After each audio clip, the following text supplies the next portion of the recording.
So you know what I like about you? It's that no matter where we go, you seem to know somebody. We're sitting here in our podcast studio, downtown Los Angeles, walking through the door, and the guy that lives next door, you seem to know. Literally right next door. That's funny. I mean, that's what happens when you're popular, man. I mean, you wouldn't know nothing about that. Yep, okay. You didn't have many Why do you friends gotta go growing there? up. Why do you gotta make it so Look, negative? I just gave you a compliment. Why do you gotta be? I'm well known. I'm likable. I'm gregarious, Chris Mannix. That's what I am. And it just so happens that Teddy Swims is right next door, man. I was playing pool with that guy for about a month when I was out of the house. What'd you say? His name's Teddy Swims. But a cool guy, and he kept me kept me company when I was having issues at home. So, yeah, what a coincidence. Here I am working, and there I am playing. Okay. All right. Chris Mannix, Sergio Mora. He's the fighter. I'm the writer. A lot to get into on this show today. We're going to talk about Joseph Parker. He's got a big fight coming up against Fabio Wardley. Tank Davis. We're 1 month away from your favorite fight, Sergio. Tank Davis against Jake Paul. Anthony Joshua could be back in the ring before the end of the year. We've got some news about that. And the Muhammad Ali Boxing Revival Act that has become so controversial, it got a stamp of approval from the California State Athletic Commission that we're going to get into as well. But as we always do, Sergio, let's start with our winners and losers of the week. Give me your winner. My winner of the week is going to be Kell Brook. He's going to end a 4-year hiatus to still fight in the honor of Ricky Hatton. He's going to fight in Dubai. He's going to save the show, and he's going to, give proceeds to the Ricky Hatton Foundation. And I think it's a win-win-win-win for a great man and a Hall of Famer and a legend like Ricky Hatton, and the fact that he's not forgotten. So, Kell Brook, shout out to you. That's my winner of the week. I think it's great that Kell Brook is doing this. I believe he's taking on the same opponent that Ricky Hatton was going to fight. Good. Very good. Very cool of him to save the event. It's going to be a great memoriam for Ricky Hatton. What I hope, though, Sergio, is this is not the start of a comeback for Kell Brook. I thought Kell Brook went out exactly the way he needed to go out with that knockout win over Amir Khan. Mm-hmm. Like that is a good punctuation on a career that up till that point had been on the slide. Like I know, like all fighters, yourself included, you always get the itch. I hope that if Kell Brook looks great in this fight, that he's not looking around going, you know what? I'll take on Boots at 154. Or I could fight one of these dogs at 160. I just hope it's a one and done for Kell Brook. But it is cool if it's that. My winner of the week is Danny Garcia. Came back this past weekend, knocked out Daniel Gonzalez in the 4th round. Trademark left hook from Garcia. And I thought that was a nice way to erase the memory of that loss to Erislandy Lara last year. That was not the way for Danny Garcia to go out, to get knocked out really by a jab from Erislandy Lara. I thought Garcia looked really good against a low-level guy. And if we're being honest, I know I just said Kell Brook shouldn't come back to fight, but Danny Garcia, maybe he should keep fighting. Maybe he should fight on. He looked pretty good at 154. How about Kell Brook and Danny Garcia? No. That's too old. But I think, and you and I talked about this on an earlier podcast, but I think like Danny Garcia, Xander Zayas in Puerto Rico is kind of interesting. 2 guys with Puerto Rican roots. That would sell pretty well down there. I think Danny Garcia against the Boss Barreu is interesting. He's the guy with the 154 belt that the WBA gave him. I think there's some interesting fights out there for Danny Garcia based on what he looked like this past weekend.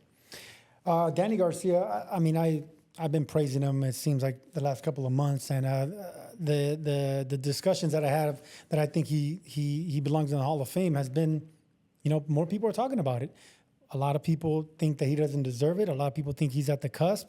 And some agree that he is. But either way, people are talking about it. That's going to be a good thing. And I'm glad that he won that fight. He got a knockout. And that itch is still going to be there, man. Fighters don't want to retire on a win. It's very hard. Especially when you win by spectacular knockout. And you didn't have a hard night on your body. Yeah. You're still in shape. And you have that name, so people are going to want to call you out on that name. So I think Danny Garcia, with the right calculated risk, the right opponent in front of him, he has another fight in him. He didn't look that bad.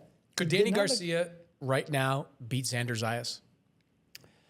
I think youth will probably prevail because Danny Garcia, I'll have to study this fight, because Danny Garcia is not an active fighter. Mm-hmm. I think the combinations and the volume of Xander Zayas and just the youthful vigor in the legs and the moving around. And if they happen to fight in Puerto Rico, the fan base and the judges, he'll be the underdog, but it'll be a popular fight. Yeah, I think Zayas, I'd give him the edge, but if he gets caught by one of those shots, Danny's still good power. That's And at always the 154, it's still up there. Still some good pop behind those punches.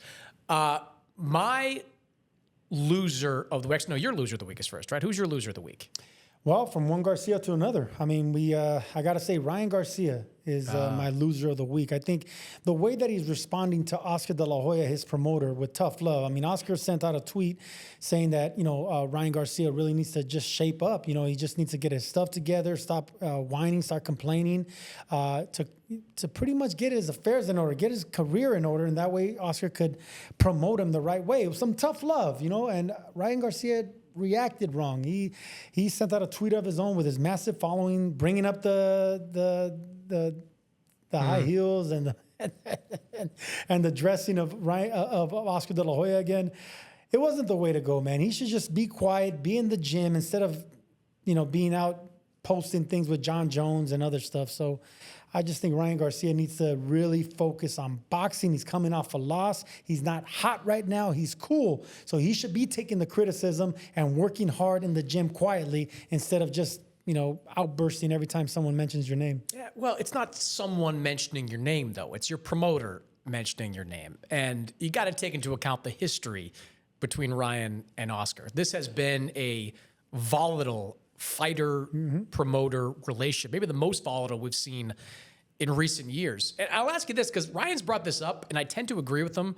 Like, is there any other promoter that gets into it with his fighters as much as Oscar does? Like, do you see Eddie Hearn having any friction with Anthony Joshua? Did Bob Arum have any friction with Manny Pacquiao? And, like, in the history with Oscar, like, Canelo Alvarez, that ended badly. The Ryan Garcia relationship seems like it's eventually going to end badly. I think there's both sides to all this. Eddie Hearn has had his little scuffles with Devin Haney here That's and there. different, but he had him, and that was after he was gone. Anytime a promoter really invests a lot of money, a lot of time, a lot of dates into a fighter, and that fighter decides to either turn his back and work with someone else, or just turn his back and start criticizing them, that's when a promoter has to speak up. I mean, that's what they get paid for, to be the mouthpiece of a fighter. And if the fighter's going to turn around and just be ungrateful, I mean, I'm surprised to hear you take this tack, because you were a fighter, you were a champion, I get it.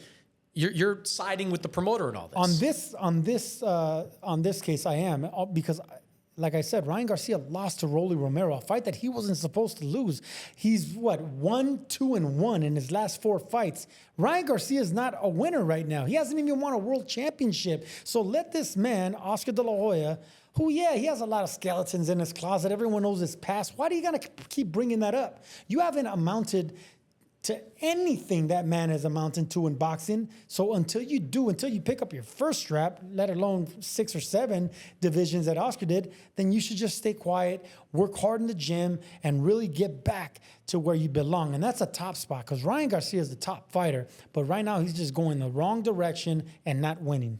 Yeah, I would like to see Ryan prioritize activity over the top dollar. I think he needs to get back on the path where he's fighting 3 times a year. Like, I'd like to see him back in January, even if it's against a relatively low-level guy. I'd like to see him in a fight against someone like Rolly after that. And then if he can get a couple of wins under his belt, and if one or both of them is spectacular, he's right back to being the marketable superstar he was before this run of bad luck that he's had in boxing. So on that, I will agree with you. Just get back focused on boxing, get back in the ring, and deal with the other stuff later. My loser of the week is Paulie Malignaggi. Paulie? Why Paulie, man? Because officially... he's coming off a win. He is coming off a win. But that didn't feel like a win, and that didn't look like a win. Paulie Malignaggi in bare knuckle beats Tyler Goodjohn by decision. And I say it didn't feel or look like a win because if you saw some of the videos of Paulie after this fight, he looks like he got into a car crash. Face all cut up, busted up, hands broken, ribs broken. He says his hip was broken in this fight. Not exactly sure how that happens, but he said his hip got hurt. I can't fathom for the life of me why anybody does this bare knuckle stuff. Like, I know we're on DAZN and DAZN airs bare knuckle. I get that. We're all part of the same company. But my God, fighters go in there, and every one of them that goes in there is like, nah, I don't want to do this again. Who was it? James DeGale. James DeGale. Just in it a couple of months ago. Won his fight. He's like, nah, I'm done. I'm out of this. Paulie didn't quite rule out returning to bare knuckle, but if you go back to bare knuckle after that, you are a masochist. You are a glutton for punishment. Because Paulie, it's going to take him months, Sergio, to fully recover from all that. The hands, it could take a year before his hands feel normal again. His face, this is a guy that's on camera. He's working Pro Box TV. He's doing stuff. His face is all busted up. There's no amount of makeup that can cover for this. I think it is bat bleep crazy when guys that have accomplished something in boxing that should theoretically have enough money to not have to do this, that they go in there and subject themselves to this. It is insane. This is street fighting. This is, sanctioned street fighting. And Paulie Malignaggi is going to be dealing with the results of that fight for many months to come. Listen, man, I can't put myself in the shoes of Paulie Malignaggi or the heart of Malignaggi. I mean, it takes guts to do what he's doing. But yeah, you're right. I mean, he has a good job being a commentator. He's a former world champion. He's a good-looking guy. I mean, he has so much going for him to bust up his face like that. If he needed the money, I understand. If he had part equity in BKB, then I understand. But if it was just for spits and giggles and for him to get a feeling of adrenaline again, then no, I agree with you. It's just a bad decision. I had two former opponents that made the BKB debut and won, Alfredo Angulo and Ishe Smith. I get it why boxers want to do that because it's a quick paycheck. You make, what, $250,000 plus to beat the hell out of these guys that can't box? I get it. But when you're getting beat up and looking like Frankenstein, like Paulie Malignaggi, then that's when you start having concerns like, Paulie, what are you doing, Pero bro? Angulo had a guy grabbing him by the hair the entire time. I get it. But the injuries come. It's the injuries to the hand that are the worst. The cuts, we're accustomed to cuts. I mean, look at my face. I look like a... Not like that. Not with bone-on-bone types of cuts. You never had the kind of cuts that Paulie had after this. It's the hands and the ribs. His hands are all bloated and busted up. I know people, Sergio, that have done this and have had to have surgery on their hands and have a long recovery time. Like, for a lot of people, the medical cost of being involved in fights like this is more than the amount of money that you make. It's not as much money as you think. Like, I don't think Pero Angulo made $250,000 for that fight. No, I think Pero made $50,000 and Paulie made $250,000. But aside from that, they won their fights. But it was a fight that took more than the victory. The victory cost too much. It was too expensive. I believe that's a Pyrrhic victory. Yes. I would also add that someone in my family has flirted with the idea of doing bare knuckle boxing. You mean your wife, you prick? My family, your extended family. Your wife wants to do it, and I'm talking her out of it. I'm talking her out of it. Everyone needs to talk her out of it. That is not going to happen. I am, in whatever power I may have in this relationship, I am putting my foot down and saying, no, there's no bare knuckle boxing. Nobody close to me is coming out looking like that. That's for sure. All right, let's talk about the fights we have coming up this weekend. Saturday, Joseph Parker will make his return to the ring when he takes on Fabio Wardley for the interim version of the WBO title. Big fight over in the UK. The winner is widely viewed to be next in line to face Alexander Usyk. Are you, Sergio, expecting a competitive fight between Parker and Wardley? Oh, man, I keep going back and forth. When the fight was announced, I liked Wardley. I mean, a big puncher, excellent 1-2. Stick with that. You picked Wardley. I did, but I changed my mind. Just like I changed my mind with Crawford and Canelo. I'm allowed to change my mind, man. That's just the way it is. That's the reason I don't like making picks, a month in advance. It's the closer the fight gets. I like seeing how they're reacting. I like seeing how their bodies look. These are heavyweights, so weight's not going to be an issue. But now I changed my mind. Now I'm going with Joseph Parker, and I'll tell you why. Yeah. Because this man has fought 3 6'6" giants in his last 3 fights. He's fought Deontay Wilder, one of the scariest punchers in boxing history, 6'6" plus. Zhilei Zhang, huge southpaw monster power puncher, outboxed him, and then knocked out Bakoli in his last fight. That right there is a good run of big men, big giants that you're taking down. So this is a giant slayer in Joseph Parker, and that's where I think Fabio Wardley, who doesn't have the experience, is going to go wrong. Wardley probably will end up outboxing Parker in the early rounds, but then once it gets to the dog rounds in the What makes seventh, you the believe eighth, that? the ninth round. Sorry, continue. I've got my own take on this. Yeah, but you do have your own takes, but let me finish here. Joseph Parker hasn't been knocked out. He's only been stopped one time, and that's by a huge power puncher in Joe Joyce in the 11th round in the fight that he was in. He was the first one to take Anthony Joshua when he had a 100% knockout ratio, the distance. He's not intimidated by power. He's not intimidated by size. Actually, he flourishes with guys like that. That's the reason I think Parker is going to do well. Not only the momentum, it's the fact that he has the experience and he has Andy Lee in his corner. All that is momentum plus, and that's the reason I think he's going to upset someone that doesn't belong at this stage just quite yet in Fabio Wardley. This is not going to be a competitive fight. It was never going to be a competitive You fight. don't think Parker's going to be a competitive fight? No. Oh, man, listen. Last time I heard this, you said you were going to bow in front of me. I forget what fight it was, and you were dead wrong. You keep saying So why don't we make but another I never bet? said. Why don't we make can't another make bet? a bet because we're picking the same thing. Yeah, but you think it's going to not be competitive. It's not going to be competitive. Look, this is the safest bet you can make in recent heavyweight championship fight history. Oh, you're if nuts. you've got a savings account, put it on Joseph Parker. You are If nuts. you've got a child's tuition, his money, a 529 plan? put it on Joseph Parker. If you've got one bet to save your life, put it on Joseph Parker. Man, I'm not you trying are- to disrespect you are Fabio nuts, Wardley here. man. I'm not trying to disrespect him. You He's a- sounded like this at Bud Crawford Canelo. You No, were I didn't. convinced No, I Canelo was didn't. going to do I was this. convinced. Of course it was. Can you let me finish now? Isn't it my turn to talk here? I'm not trying to disrespect Wardley, who is a good fighter, who has had some good wins. But to me, this is a fight between a guy on a domestic level and a guy on the world level. I'm glad you mentioned the names that Joseph Parker's been beating because he's been on a run as of late. He beats Deontay Wilder, outclasses Wilder to win a decision, survives 2 knockdowns to beat Zhilei Zhang, and then goes in with the boogeyman of the heavyweight division, Martin Bakole, and knocks him out in the second round with 1 punch. That's what he did.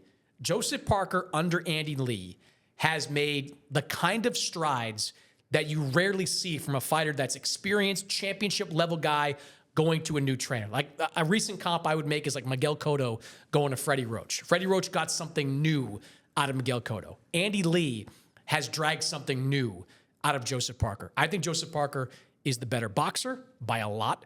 I think Joseph Parker has more power by a decent amount.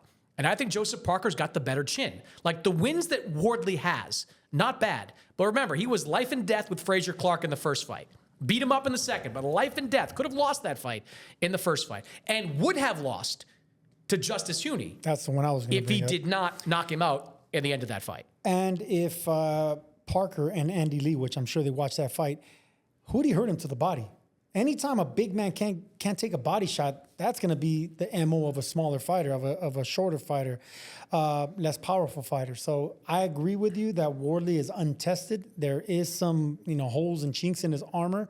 I agree that Parker wins this fight, but it's not going to be easy. And it's not an easy pick, man. I got a lot of people that I respect It's in the boxing. easiest pick you can You are possibly nuts. make. See, that's why I Easiest think you are pick nuts. in There's people that I modern boxing memory. Okay, this is where we're going to come back next Okay. week, and you're going to be dead wrong. No. It's going to be an entertaining, competitive fight where Joseph Parker doesn't knock out Wardley. He and might if he not, does, but he he's knocks going him to out win. late. I don't think Wardley wins more than 3 rounds. I think Parker decision, and it's going to be a I can very, go decision. very Look, Joseph Parker's It's gonna not be a physical fight.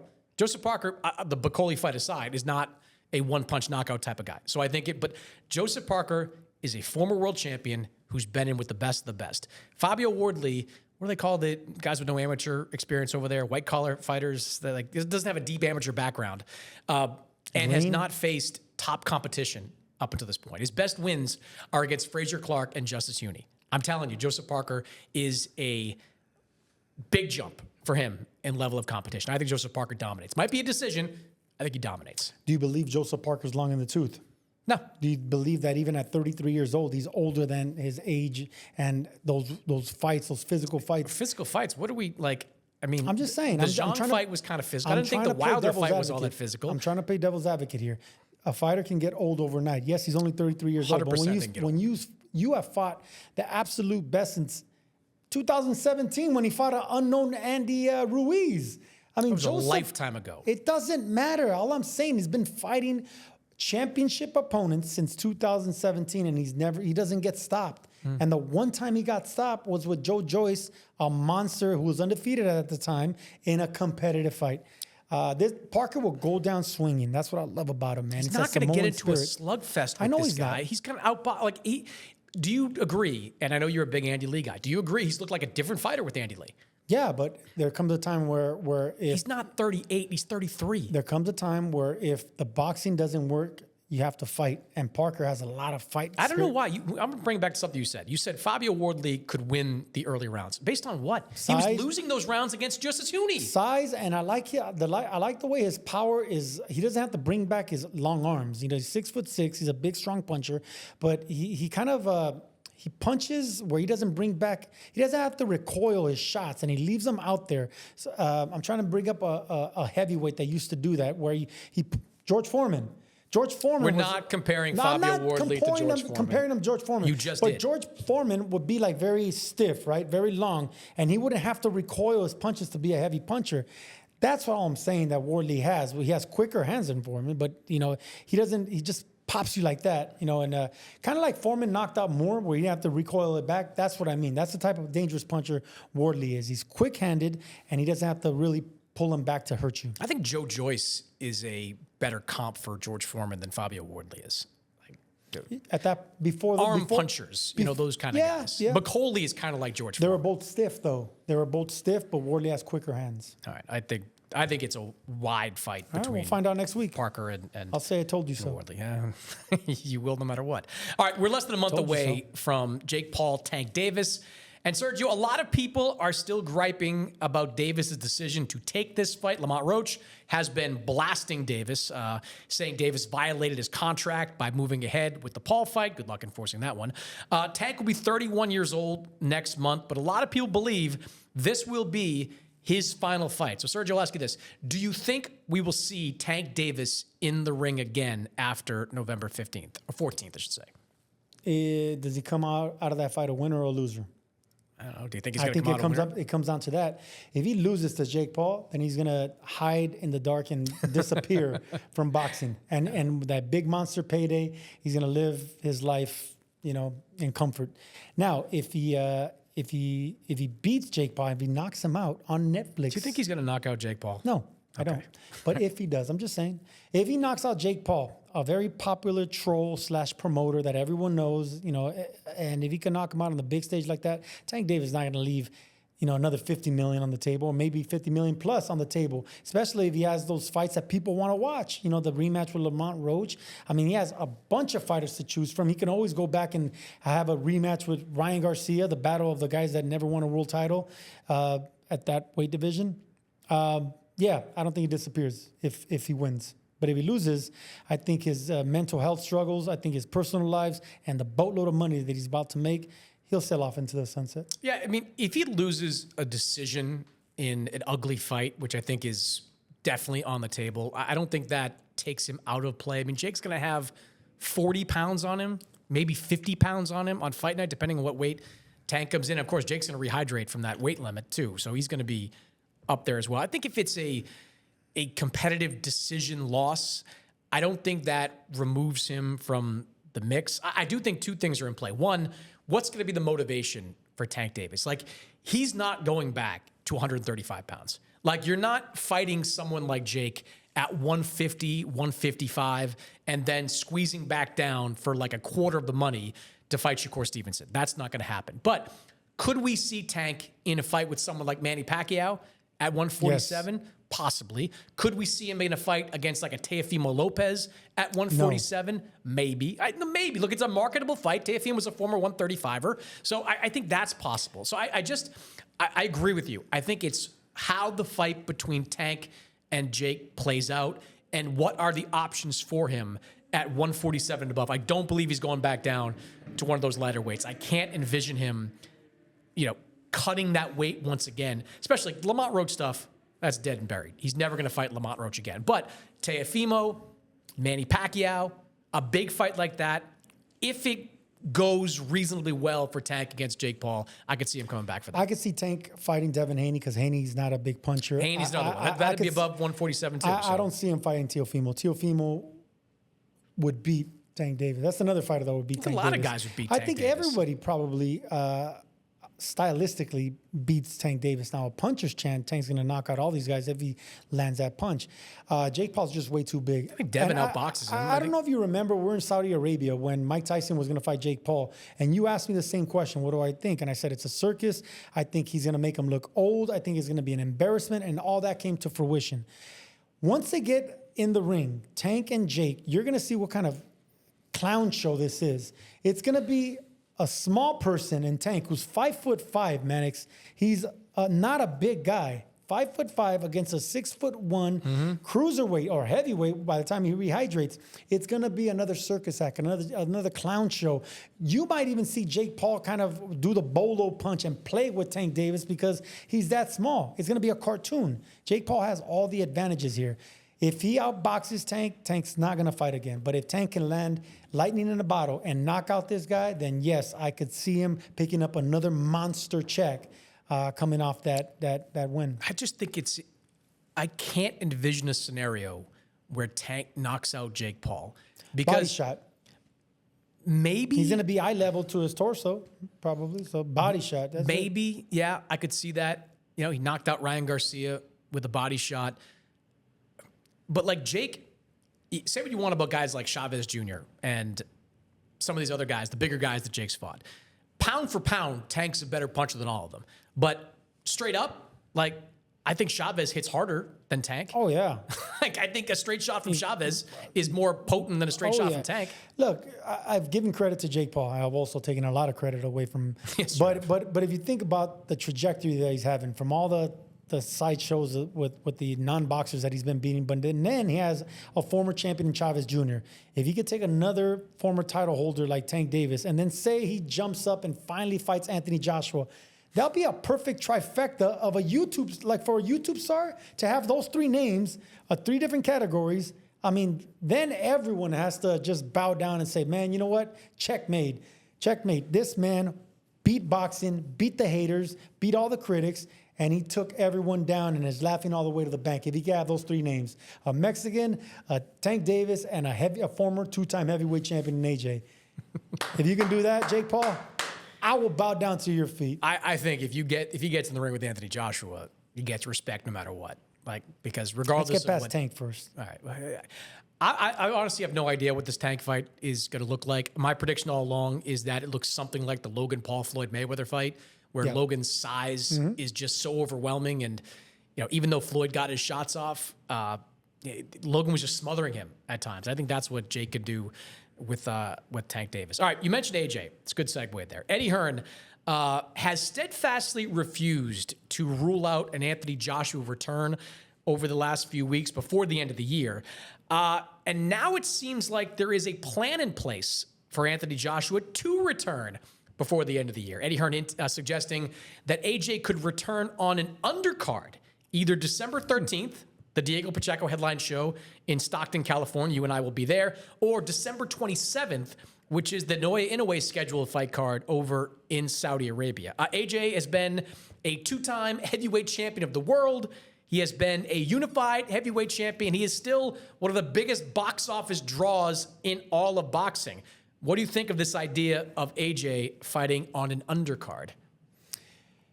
I love it because it shows that he's hungry to still fight and try to get to the top. But at 36 years old, I don't think he can get back to a world championship. But I love the fact that he still has the hunger to compete when he's not the main attraction. That shows he has. I mean, this is a star. This man has made a lot of money. He's a 2-time champion, like you said. He's still handsome as the devil. He could do so many other things. Well-spoken, articulate, connected.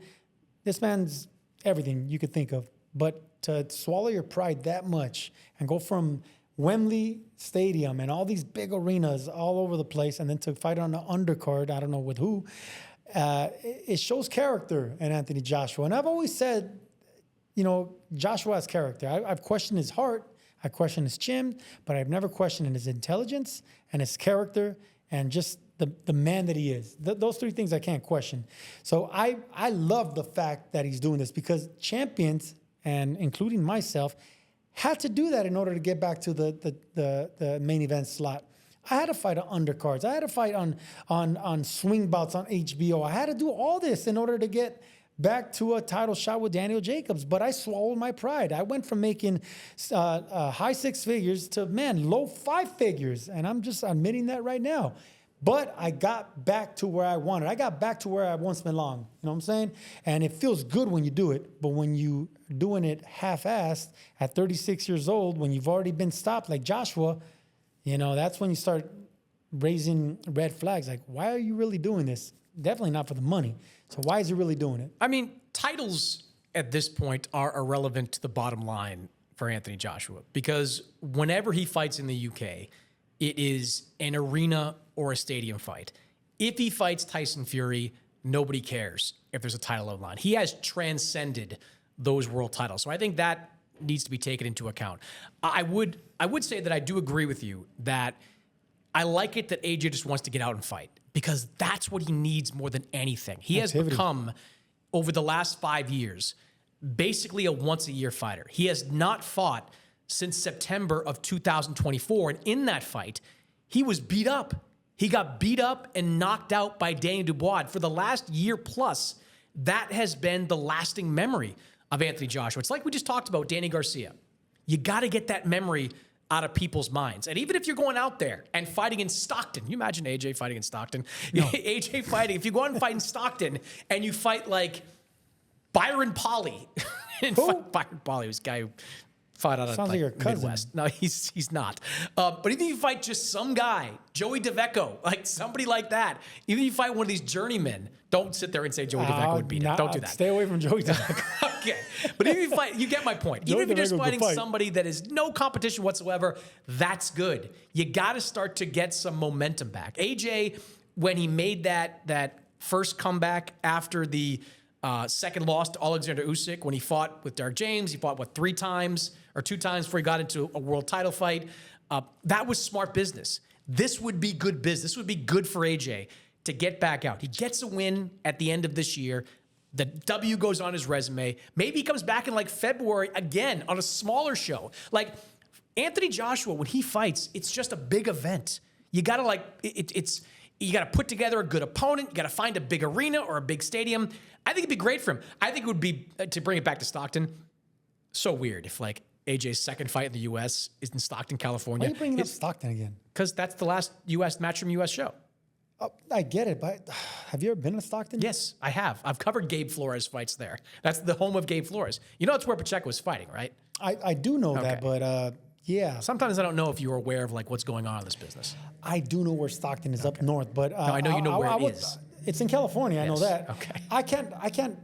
Fresno and Stockton. I can't. Okay, this is not geography class. Can we move on? I don't know which small town is probably worse to have a fight. It would be strange though to see AJ fighting in Stockton in his second U.S. fight after fighting in Madison Square Garden, his first U.S. fight. That would be strange. And that's what I'm talking about, swallowing your pride, because that's why fighters retire. I'll be honest with you. Whenever fighters get into their late 30s, it's not the lack of opportunities. It's one, you're going down in money, and two, you're going down in attention.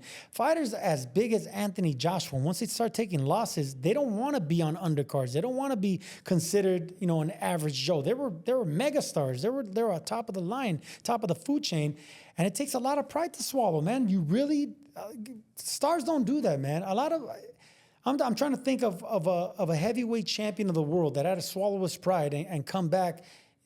Oh, I mentioned George Foreman. George Foreman had to do it when he got licked by Muhammad Ali. Well, yeah. He had a bunch of low-level fights that he had to come back. I think he headlined all of them, didn't he? I think he probably did. I can't recall. Oh, yeah, we'll run around for that. But look, I agree with you. He is and would be swallowing his pride. I think it's more likely that you see him, if you see him back this year, that Saudi Arabia show. He's in with the Saudis, fought a bunch of times over there. They can afford to pay him a decent rate to go do it. I'd still like to see him kind of away from all that. I'd love to see him in California fighting on a Diego Pacheco undercard. That would be something. That would be a sight to see. Have Anthony Joshua back in the U.S. fighting in Stockton, California. I would love that, but just not in Stockton. You know, That's where we're going, though. I get it, but Anthony Joshua in Los Angeles. I mean, he's fought in we have no shows Madison in Los Square Angeles. Garden. I get it, but he just belongs somewhere. No, you don't in get it. Southern There's California. only 2 dates for Matchroom before the end of the year. It's the December 13th show in Stockton and December 27th in Riyadh. Stockton it is. Okay, there we go. All right, last thing. Last week, the TKO-sponsored Muhammad Ali Boxing Revival Act received a ringing endorsement from the California State Athletic Commission, which voted unanimously to endorse the legislation that would revise the landmark boxing safety bill that has been the law of the land since 2000. Now, the new bill still has to work its way through Congress, which is currently not open for business. Maybe time to get back to work there, fellas. But this was a strong show of support from one of the most powerful commissions in sports. So, Sergio, what did you think of the California Commission, your commission, rubber stamping the Muhammad Ali Boxing Revival Act? Say the name that was spearheading this. It's Andy Foster. That's who you're talking about, right? He's the commissioner, yeah. Yeah, so we got to say Andy Foster. And the fact that he's been very vocal about this, normally he's not really in the media. He's not really talking about it. He answers questions, but he's not really on the talk shows or I think he was on Era Hawani, wasn't he? There you go. So that's one of the biggest podcasts in sports, in boxing especially. So that is kind of, I wouldn't say a red flag, but he didn't really explain the Muhammad Ali Act, how it's going to benefit the boxers. So until I see a fighter say, oh, this is a good idea that TKO is doing this. This is a good idea that they're going to make changes and amend the act. Until I see a former champion or an actual fighter that's going to be either benefiting from this or not benefiting, then that's when I'm going to take heed. But whenever outside people, outside the sport, people that have nothing to do with it, then I start to question what do you have to gain out of it, or what do you have to lose out of it? You know, right now, no fighters are speaking up. No champions are speaking up. And it's basically this new entity in TKO and Dana White trying to really take down the guard right now that's been around for a long time. Oscar De La Hoya has been vocal about it. I mean, a lot of faces and pundits have been vocal about it. I've seen Chris Algieri, Paulo Malignaggi, a lot of fighters that are voices have been for it. And why amend it? It hasn't been doing anything but positive for fighters. Well, it's an imperfect piece of legislation, the 2000 amendments. It theoretically protects fighters. A lot of times it doesn't because it's very rarely enforced, all the stipulations there. That being said, this new proposed bill does nothing to benefit fighters in general. All the little things that are out there, the improved health insurance coverage and the better pay, minimum pay per rounds, these are all red herrings. The health insurance stuff is great, but most of the major states supply health insurance at higher levels than the $25,000 that they're talking about. The $150 per round that's out there, most major states pay that at least already. Now, you can find states that don't right now, but I would say, like, if there's a state out there that doesn't, even if this bill passes, who's going to enforce that? Who's going to tell these guys that they have to pay more, and who's going to punish them if they don't? So that's another part of it. This bill benefits TKO. This bill benefits the new promotion that they're putting out there. And I'm not sitting here defending sanctioning bodies or the ability to rank guys your own way. I don't really care that much about that, even though it is a looming issue. What I do care about, and what fighters should care about, is that there is no requirement to disclose the full amount of money that each event generates. And that's the most important aspect of the current version of the Ali Act. The current version requires promoters, when they're in the U.S., to reveal to all the fighters and to their managers how much money was made in a particular event. That means television money, That means ticket sales. That means sponsorship to the penny. Now, this doesn't really help a fighter in that moment. If they find out about it Friday, you can't renegotiate your purse on Saturday. But if you're a smart fighter and a smart manager, you're going to look at that and say, okay, when I negotiate the next fight, now I know what ballpark I'm playing in. Now I know how much money is out there on the table for fights that I'm in. Without that, fighters have no idea how much money is being made. Managers have no idea how much money is being made. This is a bill that would help the business of TKO and would help the shareholders that are out there. It would help them get rich in the same way that UFC shareholders have gotten rich, that have made a pile of money over the years by controlling the vast majority of it. UFC fighters make good money. Nobody's disputing they make money, but they don't make anywhere near as much money as the top level boxers do. That's why so many of them, when they have the opportunity, go over to boxing because the boxing system is different. The Muhammad Ali Act, I only used it one time, and you don't know that. You have used it in the past. Like it was a part of your career, right? Throughout I most of it. only asked to see the receipts in my first and only pay-per-view fight with Shane Mosley. I wanted to see what it generated, what I sold. And look, if you don't have, it's expensive for a fighter to look into the paperwork. It's going to take you can ask, doesn't mean that they're going to give you everything. They're not going to give legally. They have to. They have to, but you don't know what to ask for, and then that's where your manager comes in. That's where you have to bring up an attorney. That's when you bring up. It's going to get expensive for someone to really go in and look at all the papers, all the finances, and fighters. That's the reason a lot of them don't go behind the curtain. A lot of fighters don't do that, and managers, they want to continue getting dates from the promoters, so they don't want to burn any bridges either. Only the high-end fighters that have fought the A-side fighters, like I mentioned Chris Algieri, he went behind and wanted to know what the Manny Pacquiao fight generated, and that was smart of him. You know, for me, it was Shane Mosley. So only the guys that are really at the top level fighting, you know, future Hall of Famers and greats like that, you want to know what you're generating. But the 4 and 6 and 8 round fighters, they're not generating a lot of. They're not the ones that benefit from this. It's the headliners in 10 round or more championship level fights, and whether it's a Manny Pacquiao or a Chris Algieri, you should want to know what's in that. And I think a lot of fighters are being quiet about this because they think that this new league presents new opportunity for them.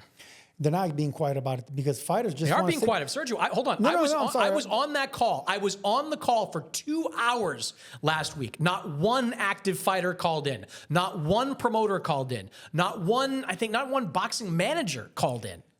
Fighters aren't being vocal about this, but they're talking about it, especially amongst themselves in the boxing gym. Well, come on, man. You know that a lot of fighters aren't. You put a microphone in front of their face, they're not going to be the most articulate and legally wise, you know, people to speak about something. It's going to be their managers and their mouthpiece. The only fighters that are speaking up are the ones that are accustomed to being in front of the camera. And I can tell you that a lot of boxers aren't really going to go behind the curtains and try to look at all the paperwork. It's just too much of a headache. You don't want to. You'd rather just, you know, get the money that you agreed on and go to the next big fight. That's all fighters care about. Give me my next fight, my next purse, and my next television date. And you know, the numbers is another thing. It's just, I don't think it's as important as everyone is making it out to seem. And the one thing that I do want to bring up is the fact that a lot of names aren't really speaking up on this. You mentioned that no fighters were there at the hearing, right? That's a bad look. And that's where, you know, a lot of media has a lot of sense. But you know who spoke up at that hearing was a lot of ex-UFC fighters who spoke up against this bill. I'm talking about boxers. See, I'm saying they spoke up against it. They were the ones out there, the ones that have experienced it. Because they've been getting, you know, took to the cleaners and not robbed, but they've been taking advantage of it for a long time. This Ali Act, this bill that's in Congress, most of it I'm actually okay with. Like I talk to these people around the TKO production, TKO promotion all the time. I'm not being a hater on TKO's entry into boxing or even the fact they want to have their own belts or they want to do their own rankings. I don't like it, but I think because the sanctioning body is so corrupt that I'm fine with them doing that.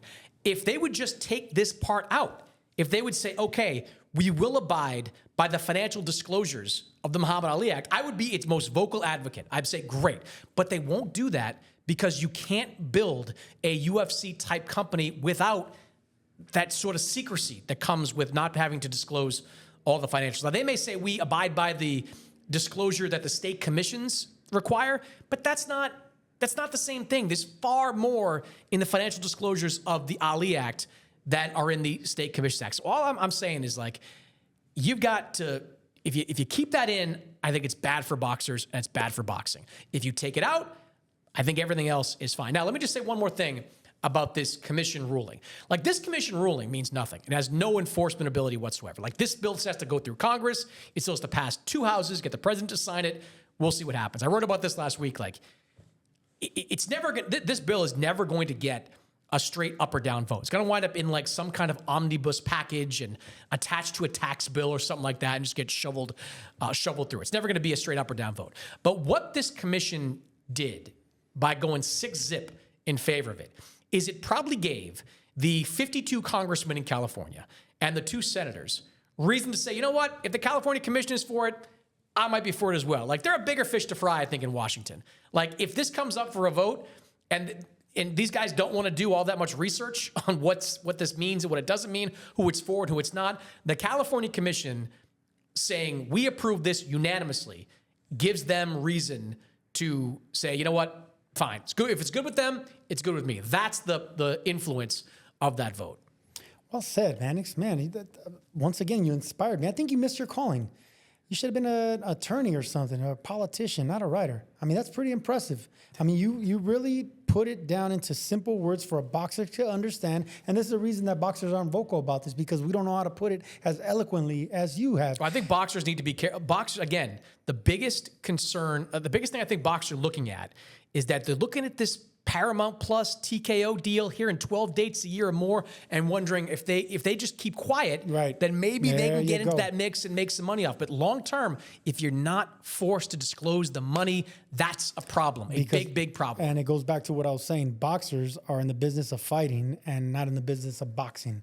That's when it comes to the people that we put in charge and give a percentage to our check. But see, sometimes those guys aren't even telling you, and it's a shady business. I don't even think some managers out there, it's a shady business. I talked to one manager recently who didn't even know that this changed the Ali Act affected the financial disclosures. Like, these managers out there got to wise up too. Managers, attorneys, like, get your head out of your ass and start to pay attention to this, because this, I would love it if boxing had the popularity of UFC. UFC, what they're able to do is have the best fight and the best more often than not. They've made great matchups over the last 20 years. I want more of that in boxing, but I don't think this is the way to do it. I don't think hiding the money and hiding the revenue is in the best interest of the boxers that are ultimately in the ring. Mannix, Mora and Mannix and Associates. I mean, we should defend boxers, me and you. I mean, there's still a lot of time for you to get your law degree. How many tries at it would you need to get your law degree? Do they have one in East LA? In California, who knows? But I could probably go somewhere else and get it. Aren't you still like a few credits shy of your... My associate's degree, yeah. 3 units away, pre-algebra.